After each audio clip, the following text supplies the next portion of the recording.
Hello and welcome to the broadcast and ICAEW. If they can, I can too conversations. My name is Monica Lee and I'll be your host, moderator. I'll be going in and having many conversations with our inspirational speakers today. But before I go straight into that, I have to give you a quick synopsis about what the broadcast is all about. So, the broadcast is a not for profit initiative by Hype Collective, and they collaborate with Black student, Black talents, and employees to create events, workshops, and content geared at getting more young Black talent into graduate roles. I have to say a massive, huge thank you to ICAEW, who are our partners. And without them, we wouldn't be able to have this amazing, amazing conversation. So they have arranged all of today's wonderful guests. And if you're thinking about ICAEW, well, let me tell you, okay? They have a huge amount of resources for anybody considering a career in accountancy. So check them out at icaew.com. But the purpose for today, this session will include inspirational stories to help you accelerate your career in finance. They'll also shed light on the side of accountancy that you don't often see, such as role models and their own trials and tribulations. So I'm going to go straight into our first panelist, goes by the name of B, who is a director of Stephen Simeon. B has done exceptional work, and we're going to get into the nitty gritty of how B became the director and also about his professional background. Hello, B. How you doing? Hi, Monica. Very well, thank you. And you? I'm great, thank you. Good. Lovely to see you. Yes. You're looking ready. Well, I hope so. All right, so yeah, let's get straight into this. So tell us a Yeah, little bit about your background. that's very interesting. I don't know how long we have. Not too long, okay? Don't But worry, I'll be here to moderate. yes, you can But moderate. So I spent my first 15 years pretty much in Nigeria. That's where I was born, and did my primary, secondary education there up till the age of 15. So I actually came to the UK at the age 15. And like most of us did at that time, we came initially to study, do Mhm. my A levels, university, probably more just A levels, university, and then just kind of snowballed from there. So got to university. I went to school outside Hereford in Herefordshire, and went to University in Newcastle. So I don't know if you can see the logo of Newcastle I University. see you rapping over there. I love Yeah, that. and yeah, and then that's where I sort of met my wife and got married, and life kind of takes over from you. The interesting thing was, I come from a family of lawyers, so the Oloko family is a family that has lots of lawyers in it, Okay. directly and indirectly. And in Ibadan, where we are sort of based, where I was born, where I grew up, it's a name that actually it's a very strong heritage. So there's a lot of pressure to perform. I mean, that's really where I'm going with that. You have uh, role models. I'm not quite sure about the phrase role models, but we can talk about that later. But you have people who have gone ahead of you and who have done very well. My dad was the first indigenous uh, manager for what we called then the Western Nigeria Development Corporation, which Okay. yeah, and that was the business that. So when we got independence out of from this great country, the Western Nigeria Development Corporation was one of the businesses that was set up at state level to actually oversee a lot of the investments. So he was the first indigenous manager for that. So there was a lot of pressure for me to actually do what I do to do well. And then I did my accountancy qualifications in Newcastle. There's a story behind that as well. And that was very Okay. interesting because in those days, we used to have what you call training contracts. Mm-hmm. And if you don't have a training contract, you cannot train to be a chartered accountant. And if you do, so, and by the time I was leaving university, I didn't have a training contract. And most of my friends and colleagues in university all had training contracts. So So I how did did, you get to getting a yes. training contract then? Yeah. So I did a pivot into the another professional body, which is the ACCA. And so the ACCA allowed you to do your exams full time. So I did my examinations full time, and then you have 3 years in which to get your professional experience. So I tried again after 2 years of taking my ACCA, and I got a training contract. Love that. Love that. So what that allowed me to do was to combine both my professional experience requirement as an ACCA and also to train as a chartered accountant. So what should have taken me 3 years, really, 4 years, I guess took me about 4.5 years, because I had to do the ACCA first and then come and do the ACA, because your training contract is supposed to be a 3-year contract. But didn't matter too much. I mean, I got there in the end. Now I'm an FCA and an FCCA. What it means, but I paid 2 subscription fees, so that's what it means. So it's great to see how, like, you know, your personal journey has definitely allowed and catapulted you to obviously becoming a professional within the finance. So it will be great to know, what challenges did you face in your career? Because you mentioned it took you 4.5 years. A bit unconventional, wouldn't you say? Because you didn't go through the training contract way. Yeah, I mean, so initially I didn't get a training contract when I left university, but I got a training contract in the end. I trained with Moores Rowland, and I started out in Brighton. So when you talk about challenges, really, that's probably one of them, is getting the training contract back then. Now I don't think it's that difficult, but back then, as a Black man trying to get a training contract, it was not easy by any standards. So I got my own training contract. I had to go from, so part of the journey, I studied in Newcastle. I did my first exams for ACCA in Newcastle. Then I went to Trent, which is now Nottingham University. I think, no, it's now called Trent University, to do my final ACCA exams. Then I moved to Brighton to get my training contract. Because that was the firm that, it was a small firm in Brighton. So, and I think fate played a hand in that as well, because that small firm got bought out by a mid-sized firm called Moores Rowland, and I got transferred to the London office. So that's how I ended up in the London office in the city, wearing the brogues and the ties and everything, as a trainee accountant.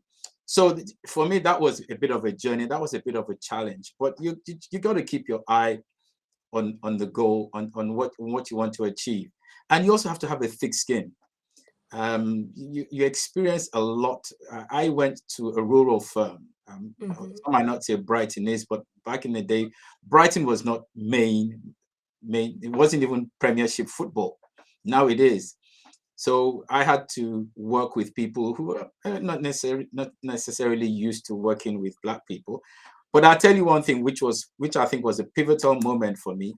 Now, in accountancy firms, when you finish working in a file, you write on it superseded, and you put 2 lines across. Now, when I got in there and I was superseding the files, I noticed that the spelling was incorrect, because I learned English. So I had to tell them that, sorry, guys, for how many years this firm has been in existence, you have been spelling superseded incorrectly. They didn't believe me, so went to the dictionary, and I was right. Okay. And the guy looked at me and said, well, what do you know? This man from Africa has come to teach us how to spell English. That's not how he said it, but that's really how I translate it.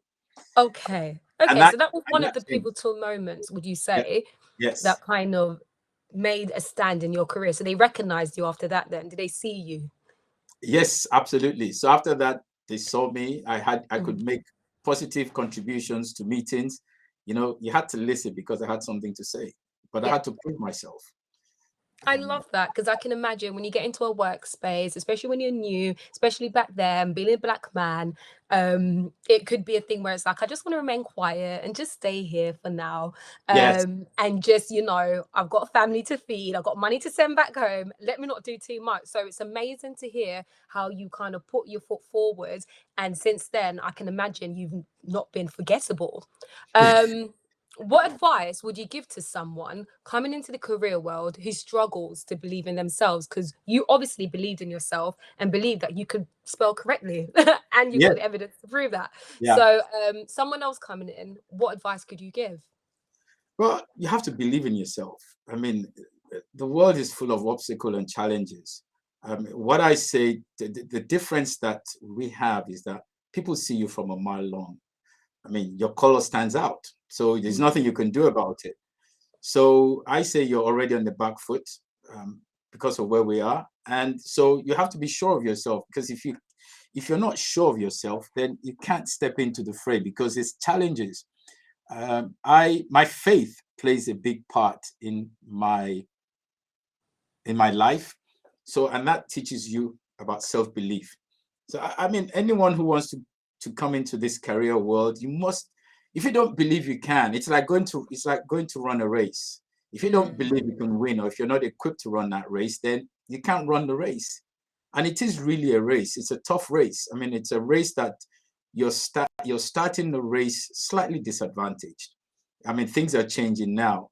I don't think about that anymore. And back then, I didn't really think about it. I guess for people like us, when I came to this country at 15, and I didn't know anything until I was 15. So I already had a base, a foundation of self-belief. And one would probably say maybe one was arrogant or had when you're so sure of yourself and people wonder that, what are you so sure of? And you're thinking, well, can't you see it? I love the confidence. It's like, can Yeah, you you not have to see have, it? It's I right mean, there.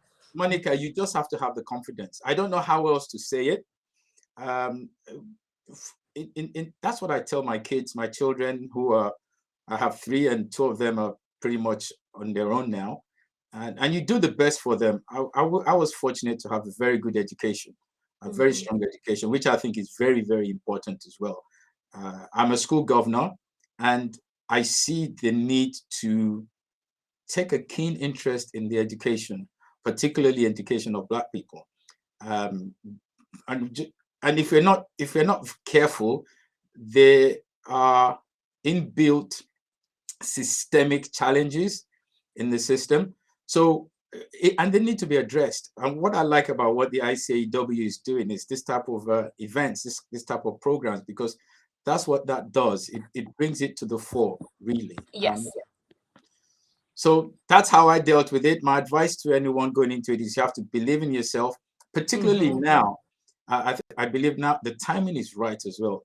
I get a lot of requests to join different boards, whether it's to tick boxes or not. I don't really care. I just want to be there. And when you're there, the question is, what do you do? Exactly. So if you could condense it in three, just point it down to like three quick tips Yeah. for someone who's struggling to believe in themselves, what would be the highest priority for you out of those three? Well, start by feeling confident. You have Love to that. believe in yourself. You must believe in yourself. Don't listen to what anybody else tells you. Just believe in yourself, and you'll be amazed what you can achieve. Perfect. Thank you so much. Okay. I'm loving the direction of this conversation and how transparent and authentic and honest you've been throughout. Yeah, So we've run a lot of broadcasts now, yeah, but looking back at the guests, very few have actually spent time in Africa yes. and also working. So with you, you've worked out there, you've lived out there, and it will be amazing to know, like, how was it working back home and just being amongst your people? What was it like? Human beings were very tribal. Doesn't matter what Mhm. color you are, we're all tribal human beings. So the fact of being amongst what people who look like you, and your CEO looks like you, your board members look like you. And when you talk about role models or examples of people, you're surrounded by people who have achieved, who have good education. So I would say I would advise that if your firm would second you, because I know I got seconded to Nigeria by Ernst and Young, Okay. and Ernst and Young seconded me to Nigeria. I mean, I had been there a couple of times, but I got seconded out there. And then from being seconded by Ernst & Young to Nigeria, I got seconded to work for another state government. So for me, you can say it happened by chance, but probably not. I think that's the way it was meant to be. But in terms of recommending that as an approach, I certainly would. If you can get your firm to second you to an African country, if you like, then it's worthwhile, because you get to see, I say you have a reference point. Yes. And so I had a reference point. I mean, I was sitting in the state government, I was sitting on the cabinet level. And so I'm a councillor here, but there I was sitting at the cabinet level, making decisions that are affecting lives of 7 or 12 million people. Wow. So that puts a different perspective, and it also helps to believe. When you talk about belief, I think that would also help if you can get that sort of experience. I don't know why it's not recommended or it's not advised. I know people try to come the other way from Africa here, get seconded here to broaden the mindset. But I think travel definitely would broaden the mindset, and they should look the other way. I would really advise it. It's helped me. So you would say that it will be an amazing opportunity for British Black students to work across the continent. Absolutely. And as you Okay. know, when our top American artists, even Obama, when he went to Ghana, it was an eye-opener for him as well. It was quite an experience to actually be out there, to see that, if you're not sure about yourself, I would advise that, or if you have doubts or you need confidence, take some time out and go and work in one of the African countries. Love that. You made a very important statement where you said that you saw people that looked like you Yes. around the table making decisions, Yeah. and it's so crucial also to point out that representation matters. So it's Yeah. amazing that you came over from Nigeria. If I'm not mistaken, you're Nigerian, right? Yeah, that's right. Yeah. Came over from Nigeria, came here, got an education, and you went back and also was able to bring the knowledge that you learned from here back there. Like, that's commendable. Absolutely love that. Love it. So moving forward, who would Yes. you say is your biggest role model when you were starting out in your career, and what did they offer you? I've been thinking about that role model phrase. I mean, for me, my dad was my role model. I mean, I saw what he had done, and it's always like a reference point for me in terms of what he has achieved or what he had achieved. My mom, she's late now. She was very brilliant.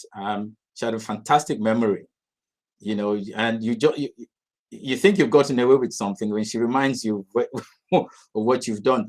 So that has kind of influenced me. Now, what kind of guidance did they offer me? Well, Yeah, what did they probably offer you? probably not much, to be honest. I think the fact that what my dad did was enough for me to keep me on the straight and narrow, as it were. There's a saying that we have, because I'm from the Yoruba tribe, which literally translates to, always remember your home or where you've come from. So as long as and so that phrase always resonates with you. So whatever you do, you always remember where you've come from, your home. And when you come from a family of professionals and achievers, then it's very difficult for you not to want to succeed or achieve. So that was like my invisible compass, if you like. And I think that's what I followed to get here. But now I have what I call mentors, or I would say navigators, to Okay, help us, mentors and navigators. us navigate through what I call this interesting waters that we're in. And some people will use the phrase allies, but I think it's more of a navigator. And for anybody who's like thinking about what they want to do, you need to find those navigators, someone who can handhold you through these waters, somebody who has experience, somebody who can relate to your skill set, somebody who can relate to your challenges and issues, and be willing to help guide you, because it's very difficult climbing up to the top. But if you have a hand pulling you along, you'll certainly get to the top faster and with fewer hassles.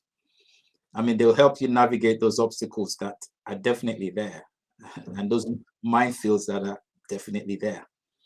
Love that. Agreed. There's no I in team. Do you know what I mean? You need a Yeah, team to pull you together and to keep you going. absolutely, So absolutely. There's a lot I it's could say, but it's time will not great. allow. I know, right? I'm like, I've got one more question before you Okay, have to leave, but I've been so intrigued, and I'm sure everyone that's watching as well will be cool. intrigued about your journey and how it's all just intertwined to bring us today, this man, B. So phenomenal. And I know you mentioned slightly like, oh, I'm not sure if my parents were guidance or within your career, but come on now, look what you've achieved. You've obviously seen something and you've been able to embrace it and use it to become who you are. So they Yeah, helped. They helped. Um, definitely. Great. I'm good. Acknowledge it. Remember it. Cement it. So before we go, I would love to know what guidance would you have liked to have from a role model when you were starting out in the industry? I think certainly helping with getting the training contract would have been very useful to actually Mm, understand how best to do it. Now, I think I would have liked for somebody to tell me, because now I tell my kids, think in 5 year cycles. Always think in 5 years. Where do you want to be in 5 years? And have a plan, and definitely have a vision. Have a vision of where you want to be. So that's the kind of thing that a role model or navigator should be able to tell you. Where do you want to? No one can navigate you unless you have an idea where you're going. So you've got to have that vision, and you have to think in 5 years. I remember when I started university, I remember going to school, but here I am now looking close on retirement. So the time will come before you know it, 5 years becomes 15, 20, mm, 25. So think in 5 year cycles is what I would say, or in 5 year tranches. That's my amazing. Thank you so much, B. It was an absolute pleasure have you on the advice. broadcast today. You sharing your story, I'm sure, is going to inspire so many. And definitely go back home. I'm here for it. Go back home wherever you're Yeah. from. If you're from somewhere in Africa that you live, or from the Caribbean, or anywhere that resonates and bring forth, the blackness. I'm here for it. Go back and see Yes. how everyone around you is excelling, because yeah, you've done a fantastic job. And thanks for sharing this. I think sharing knowledge is key, isn't it? It's also Thank you, power. Monica. So yeah, this has been great. And Thank congratulations you. on all you've done. And we can hope to follow your journey, and those I'm sure you can find be maybe on LinkedIn or somewhere. Yes. I'm sure Yes, I'm yeah, on LinkedIn. there Yes, we I'm on go. LinkedIn. Yes. Utilize it. LinkedIn is amazing when you know how to work it. Utilize Yes. LinkedIn and see your journey, and hopefully they can maybe just send you a little message like, hi, hello, do you remember? I want to know I'm, more. Is that yeah. okay? Yeah, that's Love fine. Yes. Ready to help. love that. Thank you so much, B, and I wish you the best on your endeavors. Like, wish you the ultimate best. Thank you very much. You're Thank you. welcome. Take Thank you. care. Wow. That was great. What a nice way to kick off the session. And just to remind you, it's all about hearing inspirational stories from Black talents, Black people that are just excelling in their field. And today we are focusing on the career in finance and how they've been able to overcome trials and tribulations, and maybe through conventional and unconventional ways to get to where they are now. Before we head into the next two conversation with the next two speakers, I just have to say a massive thank you and shout out to our partners at ICAEW for literally bringing this all together. And go and check out icaew.com/careers. We're here about bringing you opportunities or ways that you can seek opportunities to ensure that you are able to just get the most at being a graduate or just what you want to do, excelling in that. So yeah, I've been loving this. My name is Monica Lee, and I've been talking a lot. I do like to talk. But up next, we have got Vivian, who is a senior associate at PwC. And also, hello, Vivian. Hi. And we've also got Madupe, Madupiola. Please let me know if I'm pronouncing your name correctly. If it's not, let me know, because with name, it comes power. Hello, how are you both doing today? Doing good, doing good. Yeah. Amazing. So we have got Vivian, who is our senior associate at PwC, and also Madupe, who is excellent and is a risk and control specialist at MUFG. So let's kick off with you, Vivian. Tell me a little about your background personally and professionally. Yeah, so I live in London and I'm originally from Uganda, and I'm currently working as a senior associate at PwC within risk. I'm currently working within a small part of the business called commercial control, and it's essentially helping organizations manage their risk and optimize contracts and outcomes with their third parties. Wow. Okay. Madupe. Wow, I'm blown away. Madupe, come and talk to us. Risk and control specialist. Tell us, what's that about? How did you get into that personally and professionally? Sure. I live in London as well, and I was born and raised in Lagos, Nigeria. So similar to B, I came here for school, and then I've just stayed, got married here, working here now. I also had a bit of transition where I went back to Lagos, worked there for a bit, doing asset management, then moved to PwC. So PwC, shout out. I trained at PwC actually. I became chartered at PwC ACA in 2019, and then moved to BDO first for like a year, then moved to MUFG where I'm doing risk and controls. My job primarily is looking at the business risk from a financial reporting perspective. So any risk in that would affect SOX, financial reporting. We design controls to ensure that those risks are properly mitigated. Yeah. And outside of work, I founded a young women's mentoring platform called Beyond Rubies. We basically mentor women from Africa, and we just help them. We connect them to like global mentors, and yeah, do all this good stuff. Wow, the talent. Can I just say, I'm like blown away. I'm like, there's so many things, which is I so know. beautiful. No, both of you, like, it's absolutely great. And thank you for sharing personally and both professionally how you've gotten to where you are now. So can I just say, like, big ups to you too? Like, you're absolutely just doing the damn thing. So love that, love it, love it. So Vivian, talk to me. Would you say you've had any role models during your career? I'd say like role models. When I think of role models, I think more of like my mum, just in terms of just watching how hardworking she is and just pushing more to like always do what interests you the most. I say more within accountancy. I remember like Monique Malcolm Hay, and she's a co-founder of New Gen Accountants, which is essentially like a community of accountants who are just like essentially committed to helping each other progress within the field. And I remember when I first had started my training contract back in 2018, she had just like tweeted that she had qualified.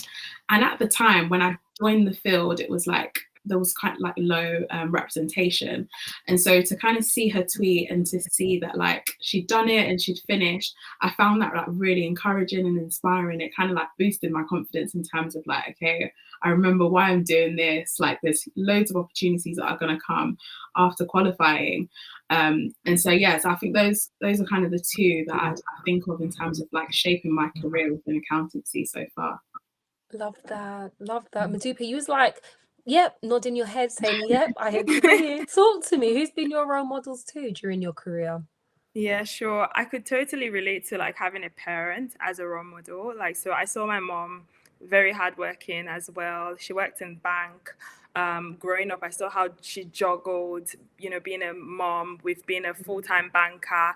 And unfortunately, my mom passed on quite young, quite early on. So my dad stepped into that shoes, and literally I saw him, like he studied engineering, he was doing really well, like he gave us a comfortable life, right, enough to have sent me here to school. So my dad became my role model. He inspired me studying engineering at university. So I studied engineering at university, and then when I finished, then I came into the world of work, and I realized I saw some women back when I was in Nigeria, right? So I finished university, went back home. There's something called NYSC, which is like serving Nigeria. So I went and did that. And in that time, Madam Ngozi Okonjo-Iweala was Minister of Finance in Nigeria. And I saw this woman, very strong, resilient woman, sitting with men making decisions about a nation.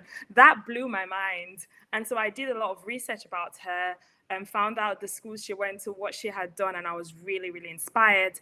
And then I had a boss then who really like pushed me. He was like, I think you should definitely get professional qualification for what you're doing. And that was where the idea of, oh, actually, beyond being in asset management, I can actually become an accountant, even though I studied engineering.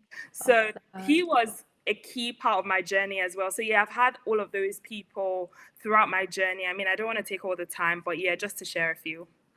I love that. Both your journeys are super like admirable and so inspirational. So thank you for sharing. I'm sure people that's watching this right now will be thinking, oh my gosh, yeah, this is it. Like you both also might even be in the run-ins of being their role models too. So big ups to you both. It's beautiful to hear. Would you say, Madupe, that your organization offers a chance to have or be mentored or to have a coach? And do you see a difference between these opportunities? Yeah, definitely. So from PwC, where I started, I've always seen that organizations try to incorporate mentoring, whether it be peer mentoring or, top down, or even outside the organization, giving you a chance to mentor other people. So I've always had that. And so right now in my team, it's quite informal. But one thing that I noticed was at MUFG, a senior, someone who's managing you in a team, would take a natural interest and take it upon themselves to support your journey. It's like they call it a sponsor. So I've had that. I think it's very different in banking from what I see in professional services, where they try to make sure that is a structured mentoring thing. I don't know how it's still done now at PwC, but while I was there, they kind of put all of us, all the ladies, into this mentoring scheme where we had a partner that looked after us. But here at MUFG is very different. I have a boss who has taken it upon himself to just really sponsor me in terms of give me the opportunities that I need to progress. He helps me out, like he talks to me, takes out time, he'll tell me, come and discuss anything with me. Like he literally just gives me that opportunity. And I think it makes a difference, because going into banking from professional services was so new for me, especially in the UK, and I just really needed that hand holding, and I'm so happy that I have got that. It totally makes a difference. It makes me feel more confident in my role. It makes me feel more supported. It really does change everything. Amazing. Love that. Vivian, Madupe touched briefly on PwC about, the opportunity that the organization offer to have or be a mentor. How does it work? Is it still the same, or it has is things quite similar changed? in terms of like you will have a career coach when you join, and that person's there to like help you on your career journey essentially. And the firm's really big on like career development and ensuring that like they're investing time in developing you throughout your career and just remaining relevant within like just a rapidly changing market as a whole. And I found the benefits in that in terms of just discussing like my performance and like what interests me, and making sure that like I'm working on projects that really interest me. And then I also think that they have like a lot of like just on the job coaching. I've been kind of lucky to work on a lot of projects that I'm just like in direct communication with managers or directors on a day-to-day basis. And so they take the time to like really just invest in me and train me to become like the best leader that I can. And then I've seen the effects of them mentoring me. Then when I am like leading others on other engagements, I can then lead other people correctly. They did also introduce within Risk, this is the second year that they're rolling it out, and I've luckily been able to be part of it, is their Black ICAEW sponsorship program. So similar to what Madupe was saying, in terms of having a sponsor, it does make a huge difference on your progression within the firm, because this is someone that takes an interest in your career progression, but just takes an interest in knowing you as a person. And that's quite different from your career coach, because your career coach is really guiding you on your career journey, but your sponsor is really just wanting to get to know you. Like, what does Vivian like? What does Vivian want to do? Where does she see herself in 5 years? And when they essentially get to know you properly, it means that they can like advocate for you for certain projects or certain positions within the firm that you might not necessarily have access to, because they are typically a lot more senior within the firm. So yes, I've really enjoyed being part of that program and speaking to other sponsees that were involved last year when it was first launched, they've seen that like they wouldn't have progressed at the rate that they've progressed if they didn't have a sponsor, if they didn't have someone that was an advocate for them in a room or in a space when they're not necessarily there. So yes, I'm definitely enjoying that part. And yeah, just someone getting to know me outside of my work, but then also seeing the impact that getting to know me then has on me progressing. Okay, this is amazing. I love this. Just for the simple fact that I know sometimes people might get into a job role and be like, okay, I've gotten here, took me how many applications, but then can I even progress? Like, is that even going to be a thing for me? And to be able to see how, you know, you've been able to pick out and pinpoint that those things are accessible, I'm sure people watching this right now will be like, yes, let me go and check out the careers at ICAEW. Let's see what's going on, because yeah, if it's working for Vivian and Madupe, I'm sure it'll work for them too. So thank you for sharing. I want to ask you a quick question, Vivian. I know I'm going to ask bare questions, but this question, I'm going to dig in a bit little personal. But do you see yourself as a role model? And if you do or don't, tell me why. Do you know, I don't, but I also recognize the impact that I have just being a Black woman within accountancy. Similar to when I mentioned Monique in my previous like answer and response.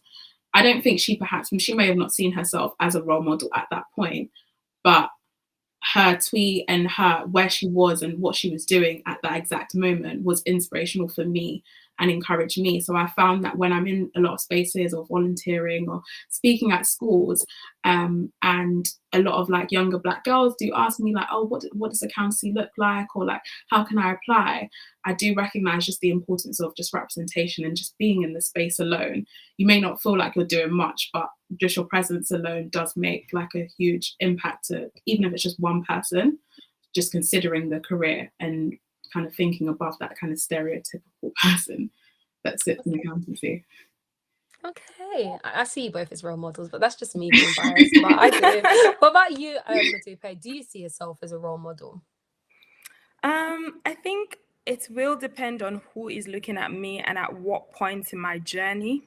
I think I have a varied life, and I've done different things at different points in my life that anybody looking into my life with interest will find something that relates to them or resonates with them that they can take on and ask me questions. I'm always happy to help. I mean, I mentor people, so I run beyond rubies and take on girls from literally meeting them on Instagram or LinkedIn, and I bring them into like a WhatsApp group, help them, and talk to them about their careers and all of that. I will do all of these things. So I think it really depends on who is looking and why and what they're looking to get. But I think I do definitely live my life in a way that I'm hoping to inspire other people, because I was thoroughly inspired by, some women from Africa, from Nigeria, who looked like me, had similar backgrounds to me, weren't born in the western part of the world where we live now, but they're doing great things globally, and that really blows my mind. And I think we need more people that can do that and show that, okay, you may not have been fortunate to be born in the UK or in America, but the world is your stage. You can be anything. And I saw that woman. She now leads. She's a DG of the World Trade Organization, and it's just fantastic to see that a woman born and raised in Nigeria could rise up to that position. So I hope that I can live a life that really shows possibilities for other women, for other Black people, for other people of color, in any way possible. So yeah. Well, Madupe, like, as soon as I leave this call, I'm gonna hit up my strategist, hit up my manager and be like, hey, you know what? I'm ready. I am ready to do what I've been trying to do since 2019. And thank you both. Okay. All right, let's get back into this.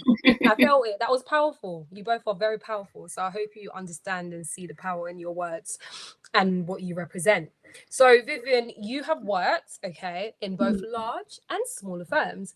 How do you think those experiences compare to each other? I'd say working in a smaller practice, when I initially kind of went into accountancy, I was still unsure on what area I wanted to specialize in. And typically when you do go into like the big four, you kind of have to select like one area, and it's difficult to know just reading off a description or speaking to a few people what area works best for you. And so I found small just a great way to really rotate and just get experience across so many different areas within the business, and you almost get to wear like so many different hats, and you're exposed to so many areas of the business, and it teaches you a range of skills, and you're able to really like adapt really well to new environments. And I found that when I then moved to a larger company, I just had like my own unique skill set that differentiated me from others, just having that experience.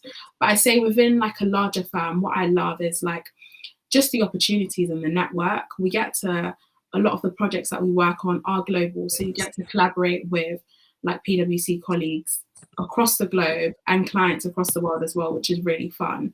And I like just the exposure to multiple markets, and the firm's like portfolio of clients include like just the top companies in the world. So I love being able to work across so many different sectors.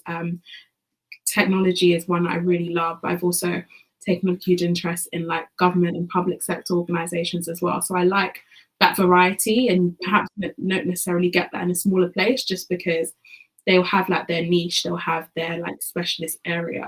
And so you'll become really familiar with that. But if you want to kind of broaden out your scope and just really get to know what else exists in accountancy, I found a big company the best way to do that. Okay, all right. And Madupe, talk to me. What advice would you give to someone wanting to join your company or the industry? Yeah, sure. For someone like myself who moved from practice to I moved from practice to industry. One thing that I would say is research. Go out and speak to people. I know that now we are at home, locked in. Some of us are working virtually, but I think things are opening up a bit more. So do look for those opportunities to go to other firms, speak to people, learn about the industry. That was one of the things that I did. I was fortunate to meet someone called Mary Mushabe very early on when I was still at PwC, and I always had my eye for banking. She used to work at, she still works at Bank of America. And I spoke to her. She's also an accountant who moved in-house. So I spoke to her, found out everything about it, did my research. You know, I was on her LinkedIn all the time, asking her questions, and she was very kind to answer me. That really did help me. I also spoke to other people in the firm that I work now. I spoke to one of my friends was there actually at the time I was applying. I made sure that I understood the culture. Is this something I like? Is it a place that I'm going to be able to progress in? How does it fit my big picture? I like something that B said about thinking in 5 years cycles. And I think having that at the back of your mind when you're thinking about moving to industry is really important. Just literally doing lots of research. There are opportunities out there, but you really have to know that, okay, from wherever you're coming from, if you're coming from uni, do you think you understand this industry well enough to make this choice? Because once you go that direction, you know, you're kind of going that direction. Otherwise, if you go into like a professional services firm, you have a varied experience, which I had, luckily. So I have a blend of both.